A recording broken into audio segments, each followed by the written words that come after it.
খবরদার, তুমি তুলসীকে স্পর্শ করবে না। ছাড়ো বলছি, ওকে ছেড়ে দাও।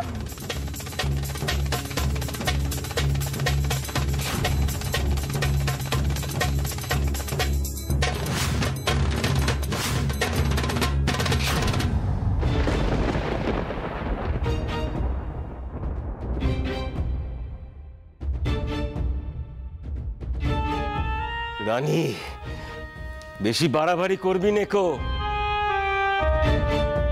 তুই যাকে দরদ দেখাচ্ছিস তার চরিত্র জানতে আমার বাকি নেই কো।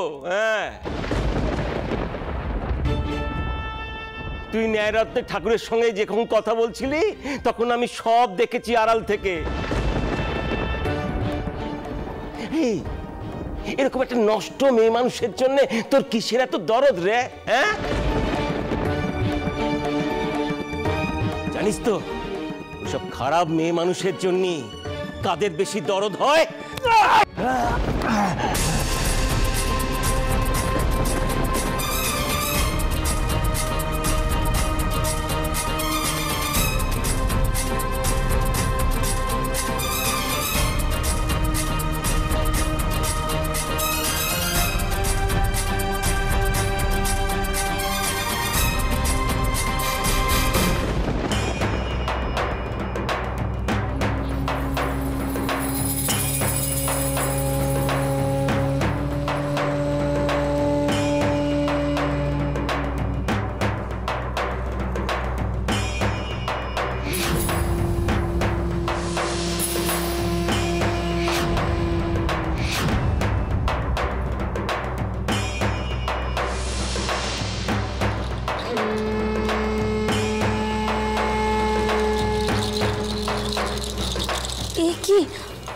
আপনি?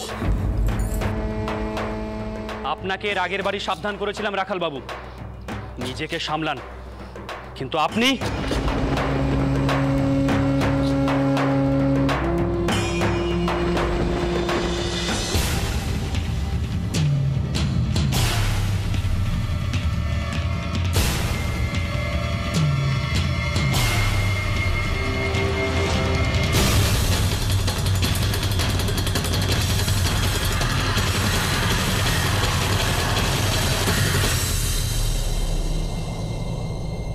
খুব তরপানি না? বড় ঘরের বেটা, লেঠেল নিয়ে ঘুরে বেড়াচ্ছ, তাই খুব শাসানি মুখে।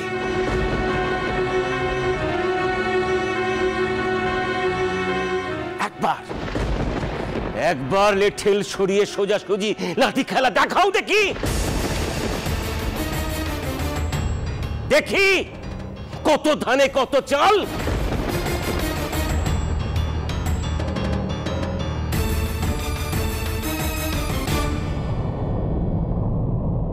রানী, রানী তুই ঘরে যা, আমার কথা শোন রানী। যা ভয় পেয়েছিলাম ঠিক তাই।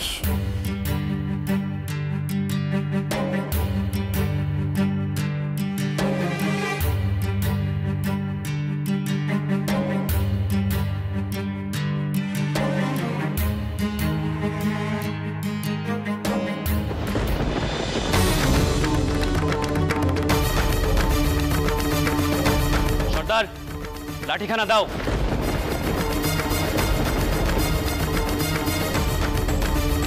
আর এর মাঝে তোমরা কেউ আসবে না।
রাখাল, তোর পাপের কলসি কি পূর্ণ হলো? আর কত?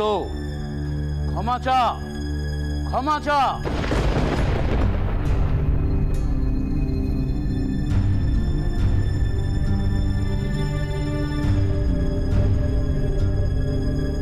বাবা, তুমি ছেড়ে দাও। আমি ওর হয়ে কথা দিচ্ছি আর এই কাণ্ড কোনোদিন করবে না। রাখাল,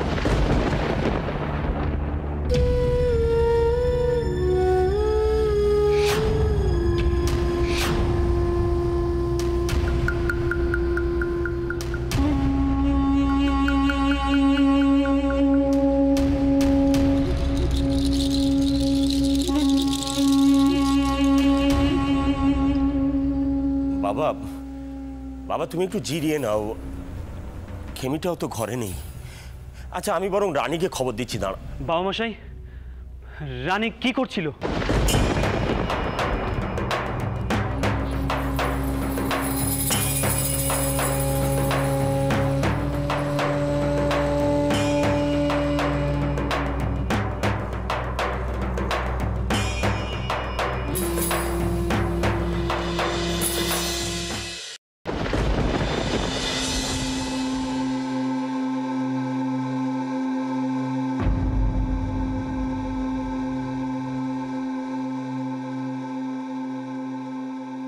এসব দিয়ে কি হচ্ছিল রানী? সিদ্ধেশ্বরী কুড়ি অসুস্থ হয়ে পড়ল। সবাই বসেছিল পালা শোনবার জন্য, আর মহামায়া সাজার কেউ ছিল না। সবাই বলল আমাকে দুর্গা সাজতে। বাবা বলেছিল আপনারা জানলে। আমরা জানলে কি হতো রানী? আমায় মাফ করুন, আমি ইচ্ছে করে করিনি।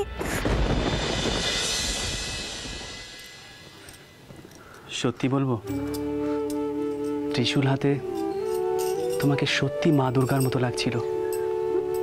আপনি রাগ করেননি তো? করতে পারি? তোমার উপর কি আমি কখনো রাগ করতে পারি? তোমার উপর রাগ করতে পারি না বলেই তো বাড়ির সকলের কাছে আমাকে কথা শুনতে হয়। আপনি আমায় মারুন, বকুন, দুধ চাই করুন, তাতে যদি সকলে খুশি হয় আমার তাতে কোনো আপত্তি নেই। কিন্তু আমার আপত্তি আছে রানী। তোমাকে আমি কখনো কোনো দিন বকবো না, মারবো না। আচ্ছা রানী, আমাকে কি তোমার তেমন স্বামী বলে মনে হয়? কি যে বলেন না, কিন্তু আপনি হঠাৎ এখানে এসে পড়লেন যে? জানি না রানী, মার যে হঠাৎ কি হলো। ইদানিংকালে তো তিনি তোমার উপর বিরক্ত হয়েছিলেন, কিন্তু হঠাৎ সেদিন আমায় আদেশ করলেন যেভাবেই হোক বোধনের আগে বৌমাকে বাড়ি ফিরিয়ে আনতে হবে। রানী যাও, তুমি সব গুছিয়ে নাও, আমাদের বেরোতে হবে। বজরা ঘাটে বাধা আছে। হালি শহরে আসার সময় আমি ভেবেছিলাম আমার মনে হয় আর শোরগড়ে ফেরাই হবে না। শোরগড়ের মান সম্মান নষ্ট হচ্ছিল না। আমি মাকে বারবার ডেকেছিলাম, মা যেখানে রঘুবীর তোমায় ডেকে এনেছিল আর সেইখানে কিনা অন্য আর একটা মেয়ের বিসর্জন হবে। আপনি জানেন ন্যায়রত্ন ঠাকুর তাকে তার পায়ের চরণে ঠাঁই দিয়েছেন। তুলসী আর তার ছেলে সুখে থাকবে, কেউ কিচ্ছুটি বলবে না। রানী, যা হয়েছে শেষ পর্যন্ত তো ভালোই হয়েছে। তা এবার তুমি নিশ্চিন্তে তো? হ্যাঁ, আমি খুব নিশ্চিন্তি। কিন্তু বিশ্বাস করুন, ছোট টাউর জামাইয়ের অপমান হোক তা আমি চাইনি। কিন্তু তুলসী আর তুলসীর ছেলে কষ্ট আমি দেখতে পাচ্ছিলাম না। আপনাকে বাড়ি ফিরে অনেক কথা শুনতে হবে, তাই না? রানী, আমার যদি ক্ষমতা থাকতো তাহলে আমি সকলের মুখ বন্ধ করে রাখতাম। কিন্তু তুমি তো জানো, মা, দিদমা, হিনাদের উপর তো কথা বলা যায় না। কিন্তু শুধু আমার কথা ভেবে না হয় এইটুকু সহ্য করে নাও আর আমাকে ক্ষমা করে দাও। কারণ বাড়ির এসব ঝড়ঝাপটা থেকে আমি তোমাকে বাঁচাতে পারলাম না। এমন কথা আপনি মুখেও আনবেন না। আপনার মতো কেউ হয়নি। আপনি তো মানুষ নন, আপনি তো দেবতা। এমন কথা যে আমার শোনাও পাপ, কারণ আপনি হলেন আমার পতি দেবতা।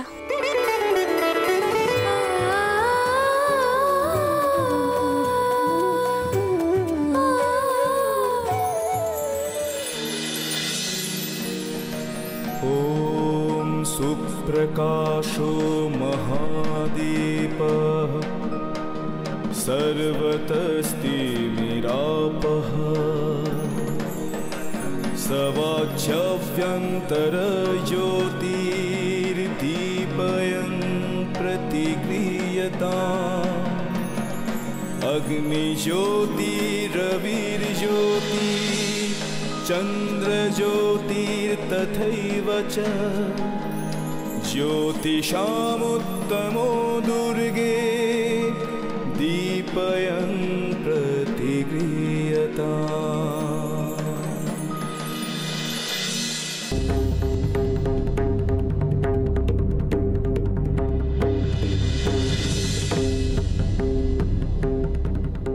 আরে এসো এসো এসো, এ যে আমার পরম সৌভাগ্য।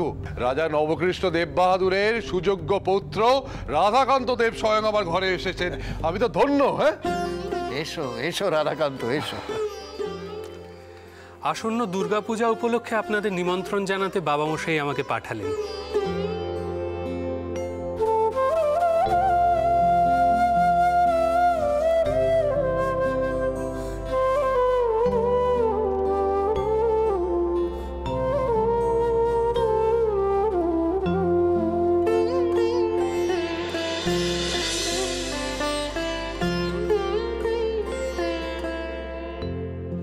এতদুপলক্ষে স্বনির্বন্ধ বিনয়াবনত নিবেদং মিদং। আপনি আপনার উপযুক্ত পুত্রতুল্য জামাতা শ্রীযুক্ত বাবু প্রীতরাম মাড় ও দৌহিত্র যুবকুলহর্ষ শ্রীমান রাজচন্দ্রকে লইয়া সপার্ষদ উপস্থিতিতে শোভাবাজারে শোভাবর্ধন করিয়া চিরকৃতজ্ঞতা পাশে আবদ্ধ করিবেন ও মাতার প্রসাদ গ্রহণ করিবেন।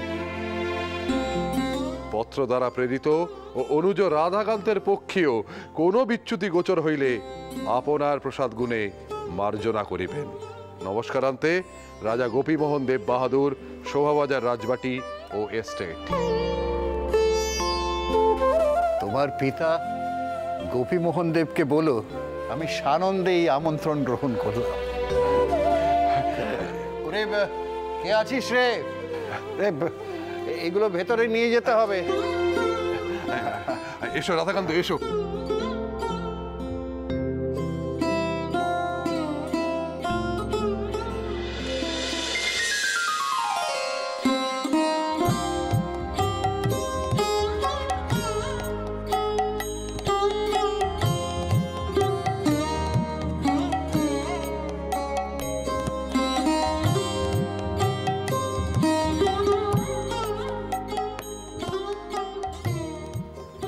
যোগী, ও যোগী, আমি কি শুনছি রে?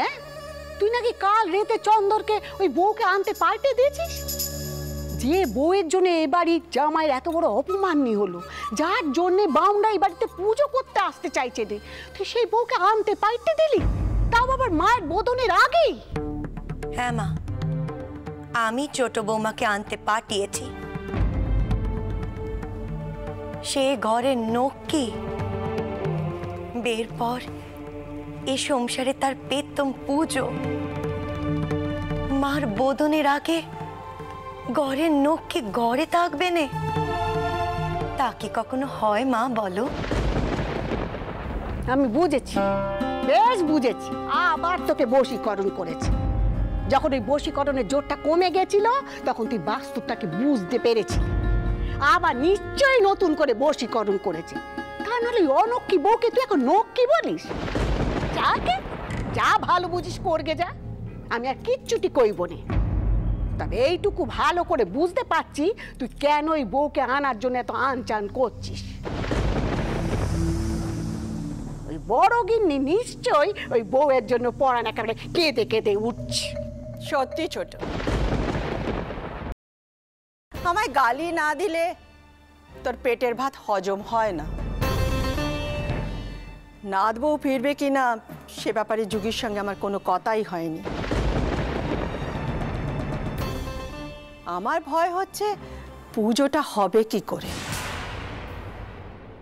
ঠাকুরপো নিশ্চয়ই কোনো বুদ্ধি বার করেছে।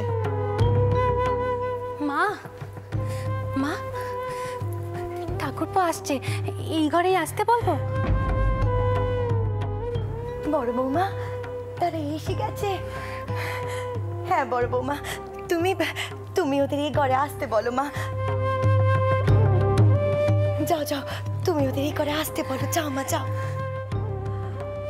বড় বৌমা দাঁড়াও, আমি একখানা কথা সকলকে বলতে চাই। আমি কাল মায়ের সামনে গিয়ে প্রশ্ন করেছিলাম মাকে, আমার ছোট বৌমা কেমন তা যেন মা আমাকে বলে দেন।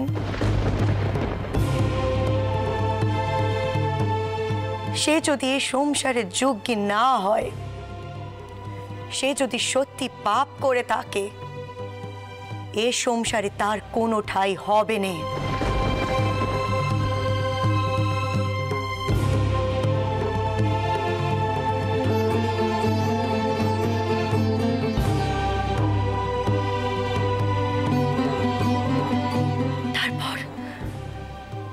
তারপর আমি যা দেখলুম তা আমি সবাইকে বলতে পারবো না।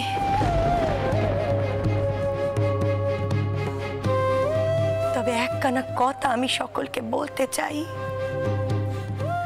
আমার ছোট বৌমা যা করেছে তা নিয়ে কেউ যেন কখনো কোনো দিন তাকে কোনো কথা না শোনায়।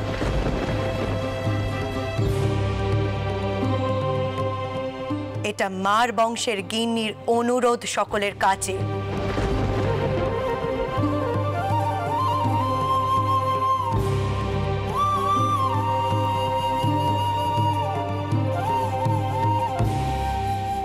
বড় বৌমা, আমার এই কথা কানা তুমি মাথায় রেখো।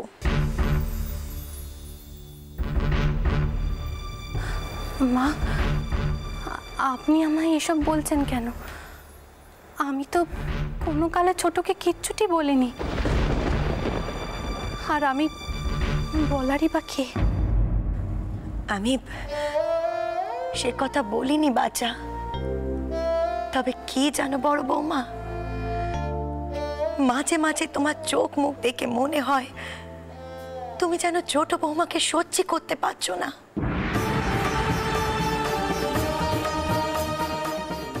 তা তো হবার কথা নয় বড় বৌমা। আমি ভেবেছিলুম তুমি ছোট বৌমাকে কাছে টেনে নেবে, কিন্তু দেখলুম তুমি তা করলে না। তাই কথা কানা তোমাকে বললুম। শোনো বড় বৌমা, ছোট বৌমা এ ঘরের নক্কি। এ পুজোতে যেন তার কোনো অপমান না হয় সেটা তুমি দেখবে।